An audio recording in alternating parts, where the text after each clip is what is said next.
বাম আমলে 1983 সালের তৎকালীন শিক্ষামন্ত্রী উদ্বোধন করেছিলেন স্টুডেন্ট হেলথ হোম।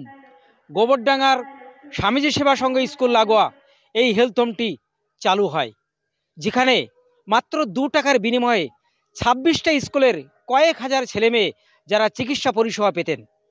কিন্তু দীর্ঘদিন এই হেলথ হোমটি বন্ধ রয়েছে।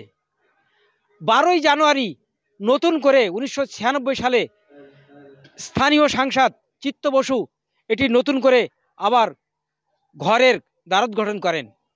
এলাকার অভিভাবক অভিভাবিকা এবং শিক্ষক শিক্ষিকারা চাইছেন যে নতুন করে আবার এই স্টুডেন্ট হেলথ হোমটি চালু করা হোক, তাহলে হয়তো বহু ছাত্রছাত্রী তারা চিকিৎসা পরিষেবা থেকে বঞ্চিত হবেন না।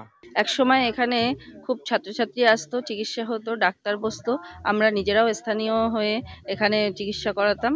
তো এখন করোনাকালের পর থেকে এটা টোটালি বন্ধ আছে। বর্তমান যে সরকার যথেষ্ট স্বাস্থ্য পরিষেবার দিকে নজর দিচ্ছেন, কিন্তু তথাপি আমি বলবো যে শিক্ষার্থীদের যে স্বাস্থ্যের ব্যাপারে স্টুডেন্টস হেলথ হোমের যে ভূমিকা ছিল সেটা যেন আমরা বর্তমানে দেখতে পাচ্ছি না। মানে যেটা আমাদের এখানে হেলথ হোম প্রতিষ্ঠিত হয়েছিল তার যে ভূমিকা ছিল, অনেক কষ্ট করে সেই ভূমিকা তারা পালন করতেন।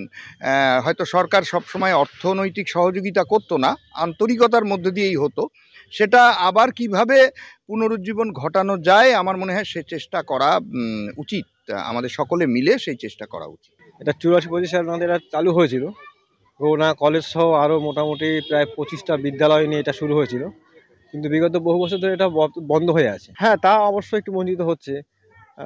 সেই দিকে লক্ষ্য রেখে আমাদের এইটাকে আবার চালু করার উদ্দেশ্য আর কি। আমার শহর গোবরডাঙ্গা থেকে দেবাশিস মণ্ডলের রিপোর্ট, কলকাতা টিভি।